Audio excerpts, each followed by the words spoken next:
بسم اللہ الرحمن الرحیم۔ محترم ناظرین و سامعین، السلام علیکم ورحمۃ اللہ وبرکاتہ۔ امید ہے آپ اللہ تعالیٰ کے فضل و کرم سے خیریت سے ہوں گے۔ اللہ تعالیٰ آپ کو، آپ کے اہل خانہ کو ہمیشہ اپنے حفظ و امان میں رکھے۔ راہ ہدایت و نجات کے سلسلے کا ولاگ درس قرآن شروع کرتے ہیں۔ مدرس ہیں جناب قاری حافظ مولانا محمد اقبال صاحب، خطیب جامعہ مسجد نگینہ انصاریہ شیخوپورہ۔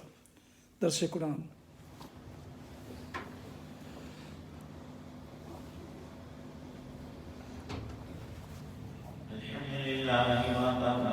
الصلاة والسلام على من لا نبي بعده ما بعد فأعوذ بالله من الشيطان الرجيم بسم الله الرحمن الرحيم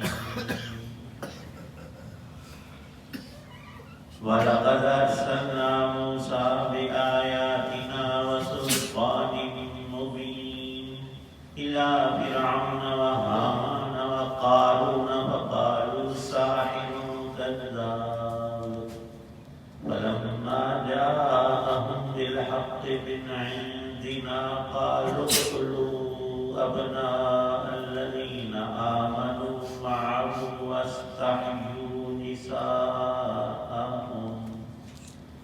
وما كيد الكافرين إلا في ضلال صدق اللہ العظیم۔ اور ہم نے موسیٰ علیہ السلام کو اپنی نشانیاں اور بڑی واضح دلیل دے کر فرعون، حامان اور قارون کے پاس بھیجا تھا، تو انہوں نے کہا کہ یہ جھوٹا جادوگر ہے۔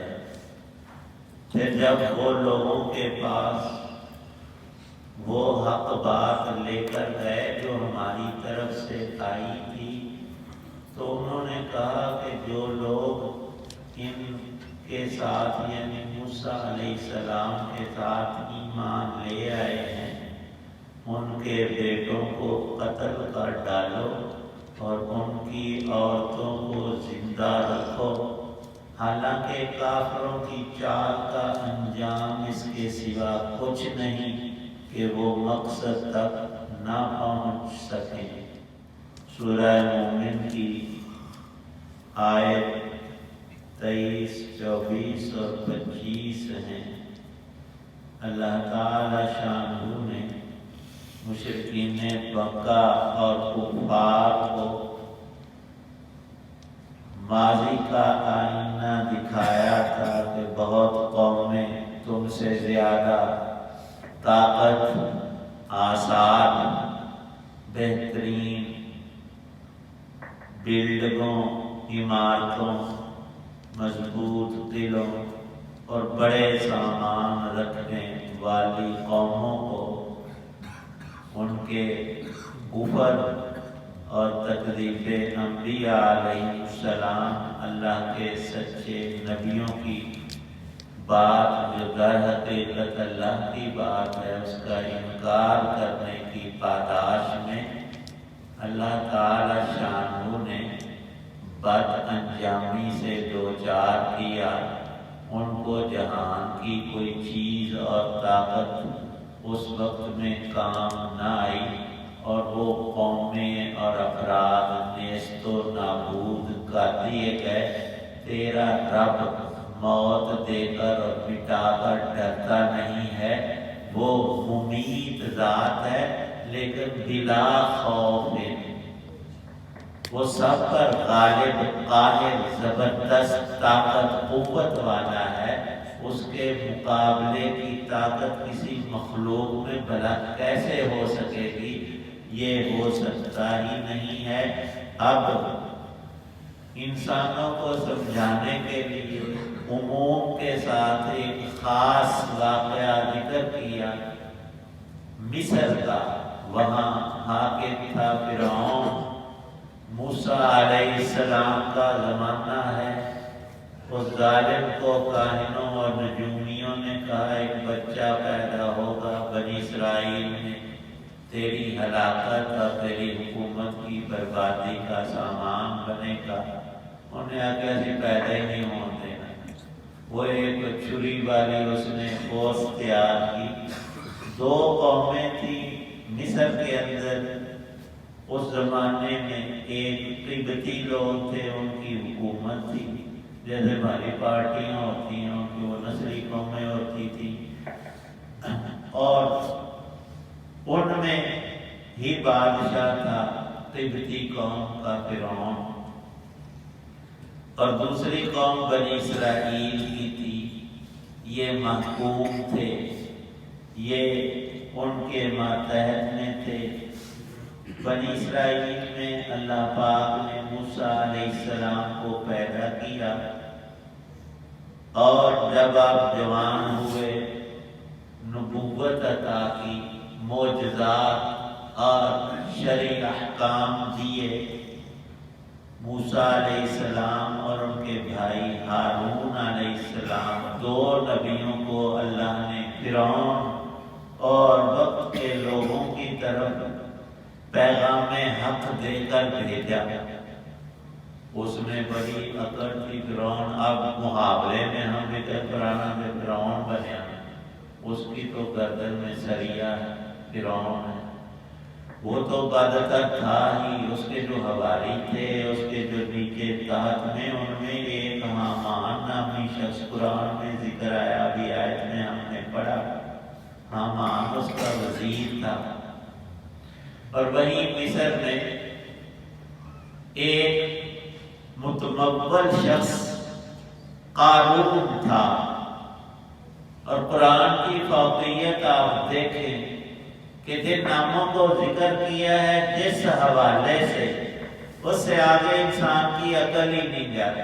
سب سے بڑا متکبر، سرکش، ظالم اور جابر جو ہوتا ہے، اس کو ہم زیادہ سے زیادہ حد سے بڑھ کر فرعون کہتے ہیں.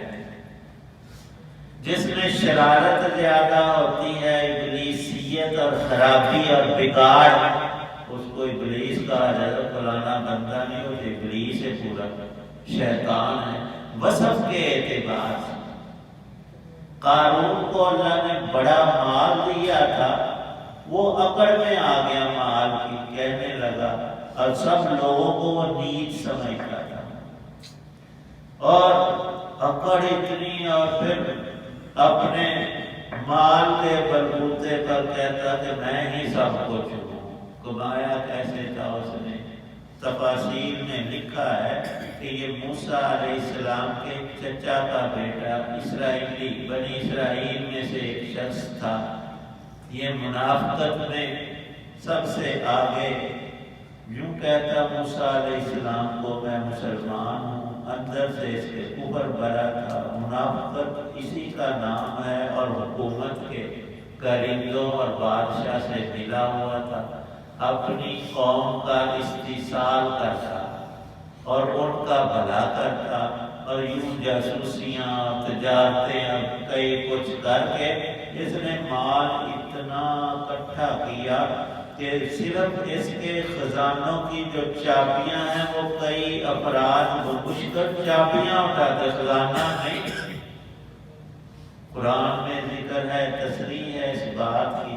موسیٰ علیہ السلام نے ان تینوں کو اور سب لوگوں کو بہت سمجھایا کہ نیک کام کا نتیجہ اچھا نیک ہوتا ہے، اور برائی کا انجام ہمیشہ بد ہو کر رہتا ہے. اور ان کو معجزات دکھائے. معجزہ کتنا بڑا عظیم الشان. فرعون کے سامنے اپنی لاٹھی مبارک عصا، موسیٰ علیہ السلام کا ڈنڈا زمین پر چھوڑا، سانپ بن گیا اور زندہ اور چلتا ہوا اور پھٹکارتا ہوا. پھر اس کو پکڑا تو وہ ڈنڈے کا ڈنڈا، وہ لاٹھی ہے، وہ لکڑی ہے، بے جان ہے. موسیٰ علیہ السلام کا دوسرا عظیم الشان معجزہ، اپنا دایاں ہاتھ بغل میں دبا کر نکالتے جیسے سورج چمکتا ہے، بالکل چمکدار روشن ید بیضاء، اور دوبارہ بغل میں دباتے تو اصلی حالت پہ آ جائے. ان ظالموں نے بجائے بات ماننے کے کہا کہ ساحر کذاب. یہ جو معجزات ہیں، یہ معجزہ نہیں ہے، یہ تو جادوگری ہے۔ اور جو آپ نبوت کا دعویٰ کرتے ہیں کہ اللہ کا یہ حکم ہے کہ اس کو واحد مانو، اس کی عبادت کرو، فرعون تو عبادت کے لائق نہیں، تو کہتے کہ اس بات میں یہ جھوٹ بولتا ہے۔ جب موسیٰ علیہ السلام کی بات ان بڑوں نے مانی نہیں، عام لوگوں میں چرچا ہوا، ان کو بھی تبلیغ کی، بہت لوگ مسلمان ہونے لگے، ان کو فکر پڑی کہ ان کی تعداد بڑھ گئی ہے تو ہمارا بیڑا نہ غرق کر دیں، ہمارے خلاف جلوس نکالیں اور یہ سارا سسٹم ہو جائے۔ تو انہوں نے مشورہ یہ کیا کہ جو مسلمان ہو جائے اس کی اولاد میں جتنے لڑکے ہوں قتل کر دو، یہ خود بوڑھے ہو جائیں گے، عورتوں کو چھوڑ دو، وہ ہمارے گھروں کے اور سارے کام کاج کرتی ہیں، کرتی رہیں، یہ قوت اور زور پکڑیں گے نہیں تو ہمارا کیا بگڑے گا؟ کچھ بھی نہیں۔ اور ایک اس دارے نے وہ حکم بھی دیا تھا نجومیوں کہانوں کے کہنے پر کہ بنی اسرائیل میں بچہ پیدا ہوگا تیرے زوال کا، تیری سلطنت کی بربادی کا باعث بنے گا۔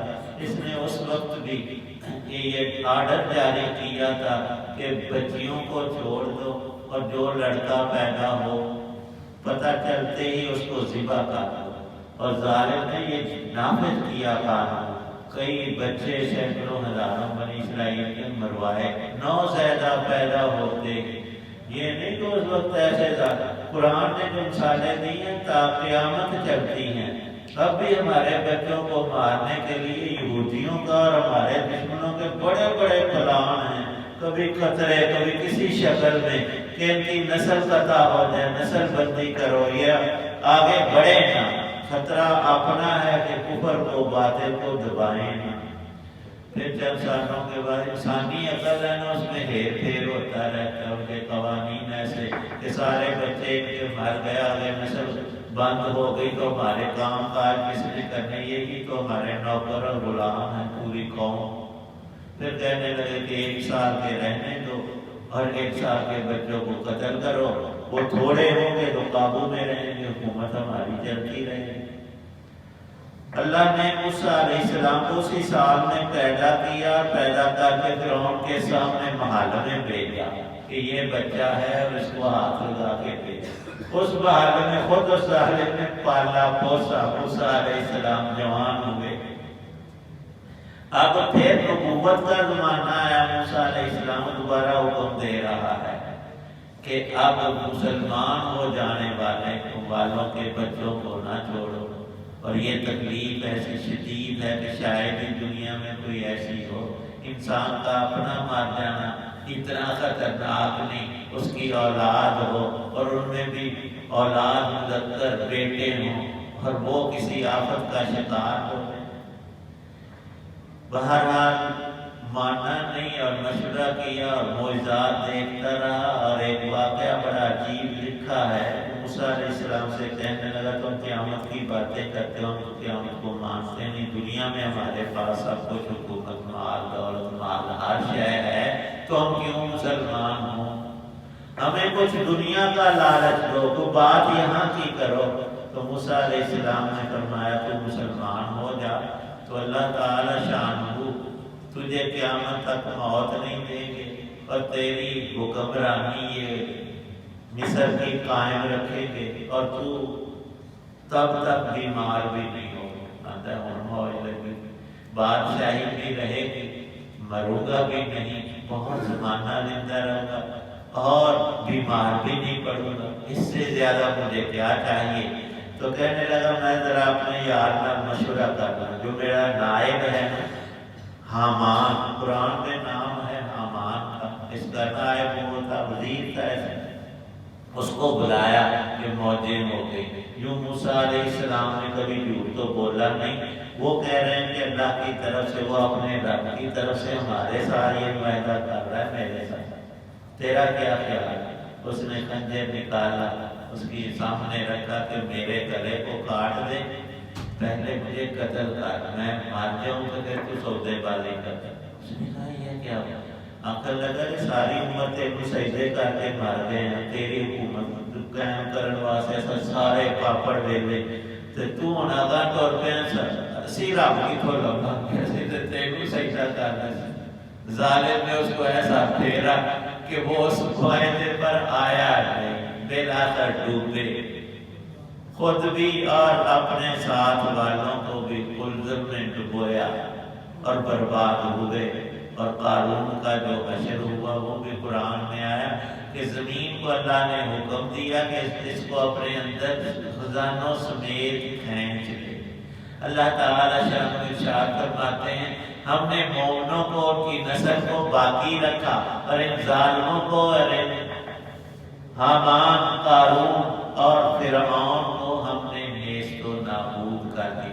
جن محلوں میں، جن باغوں میں اور جن کوٹھی بگلوں میں یہ رہتے تھے، ان کو ختم کر کے ان کے دشمنوں کو، ایمان والوں کو وہاں ہم نے بسایا۔ اب ان کی حکومت آئی، مکے والوں کو سنایا جا رہا ہے کہ کل تمہیں بھی دیکھنے کو یہی ملے گا۔ آج تو نبی پاک صلی اللہ علیہ وسلم اور مسلمانوں کو تم اپنی طاقت مالی اور دوسری قدرات میں نکال رہے ہو، کل یہاں اللہ کے مدد سے یہی غالب آئیں گے۔ اور 8 ہجری میں نبی پاک صلی اللہ علیہ وسلم نے مکے کو فتح کیا۔ لیکن انبیاء علیہ السلام کی شان الگ ہوتی ہے، کسی سے بدلہ نہیں لیا ظلم کا، سب کو معاف کر دیا۔ اور آپ تو تھے ہی سارے جہان کے لیے رب کی رحمت۔ ان واقعات کو دہرا کر ساری انسانیت کو سمجھایا جا رہا ہے، بالخصوص کفار کے ساتھ ہمیں بھی مسلمان ہو کر قارون نہ بننا، فرعون والی حرکتیں نہ کرنا، حامان والے کام کے قریب نہ جانا۔ اگر ایسا کرو گے تو رب کا مقابلہ کوئی نہیں کر سکتا، تو پھر اس کا عذاب آ جاتا ہے، اور اس کا عذاب سب سے سخت ہے، اور اس کی پکڑ اور معاملے سے پھر نہ کوئی چھوٹ سکتا ہے نہ کوئی چھڑوا سکتا ہے۔ اللہ پاک یقین محکم نصیب فرمائے۔ اللہ نے ساجہ کی توفیق بخشے۔ الحمدللہ رب العالمین والصلاة والسلام علی رسول النبی الکریم۔ ربنا آتنا فی الدنیا حسنۃ وفی الآخرۃ حسنۃ وقنا عذاب النار۔ یا اللہ پاک جتنے حضرات دعا میں موجود ہیں سب کی نیک مرادوں کو پورا فرما، تمام پریشانیوں، مصیبتوں، رنج و غم سے نجات عطا فرما، اپنی حفاظت عطا فرما۔ ہر نوع کی یا اللہ کامیابیاں، آسانیاں، راحتیں، فرحتیں نصیب فرما۔ دنیا اور آخرت کے امور میں ہماری مدد فرما، اور ساتھ چیز میں برکتیں عطا فرما۔ قرآن پاک کی سمجھ عمل کی توفیق عنایت فرما۔ اس کی برکات دنیا اور آخرت میں ہم سب کو عطا فرما۔ یا اللہ پاک اپنے کلام کا شغف نصیب فرما۔ جتنے بھی اہل ایمان دنیا سے چلے گئے ان کی بخشش فرما۔ اوپر کی نوسط دیکھو کہ ان کے لیے بخشش کی دعا تک نہیں ہے۔ اللہ پاک نے منع کیا، کافر مر گیا تو اس کے لیے دعا بھی نہیں کرنا۔ اور اہل ایمان کے ایمان کی برکتیں دیکھیں کہ ان کے لیے مغفرت کی دعائیں ہیں، ان کے لیے درجات کی دعائیں ہیں۔ اس لیے تو سب سے بڑی دعا اہل علم نے یہی بتائی کہ ایمان پر خاتمہ۔ یا اللہ پاک ایمان پر زندگی عطا فرما، اسی پر ہمیں خاتمہ نصیب فرما۔ صلی اللہ تعالی علی خیر خلق محمد وعلی آلہ وصحبہ اجمعین۔